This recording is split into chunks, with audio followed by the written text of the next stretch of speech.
உள்ளங்கள் எவ்வாறு அமைதி பெறுகிறது என அல்லாஹ் குர்ஆனில் கூறுகிறான்.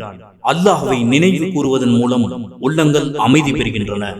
நபி ஈசா அலைஹிஸ்ஸலாம் அவர்கள் செய்ததாக இறைவன் குறிப்பிடப்படும் அற்புதங்கள் யாவை?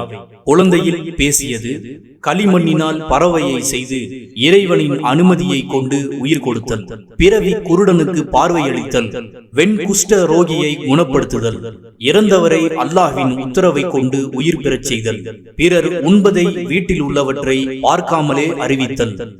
சுவனத்தில் இருக்காது என்று இறைவன் குறிப்பிடுவது எவை?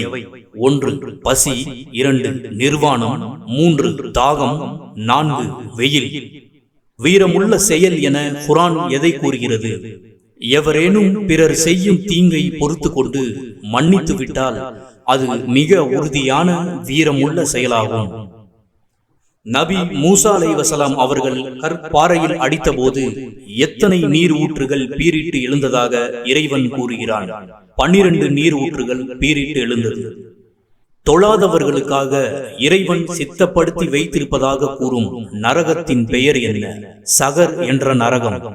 இறைவன் என்னோடு இருக்கிறான் என்று கூறிய நபியார் மூசா அலைஹிஸ்ஸலாம். பெண்கள் எதற்காக பர்தா அணிய வேண்டும் என இறைவன் கூறுகிறான். அவர்கள் கண்ணியமானவர்கள் என அறியப்பட்டு நோவினை செய்யப்படாமல் இருக்க இது சுலபமான வழியாகும். அல்லாஹ்வின் வசனங்களை கொண்டு தீர்ப்பளிக்காதவர்கள் யார் என குர்ஆன் கூறுகிறது. எவர்கள் அல்லாஹ் இறக்கி வைத்ததை கொண்டு தீர்ப்பளிக்கவில்லையோ அவர்கள் நிச்சயமாக காஃபிர்கள்தாம். மார்க்கத்தில் பல பிரிவுகள் குறித்து குர்ஆன் கூறுவது என்ன?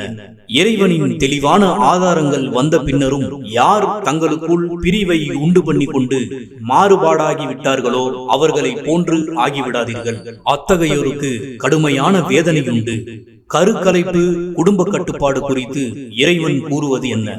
வறுமைக்கு அஞ்சி உங்கள் குழந்தைகளை கொலை செய்யாதீர்கள். நாமே உங்களுக்கும் ஆகாரம் அளிக்கின்றோம், அவர்களுக்கும் அளிப்போம். வானவர்களுக்கு இறக்கைகள் உண்டா? வானவர்களுக்கு இறக்கைகள் உண்டு.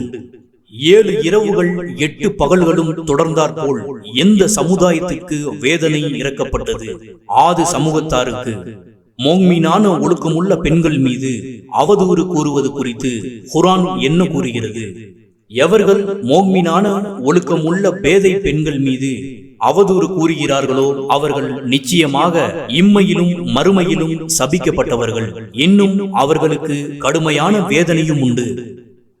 இறைவனால் பெயர் சூட்டப்பட்ட நபிமார்கள் யாவர்?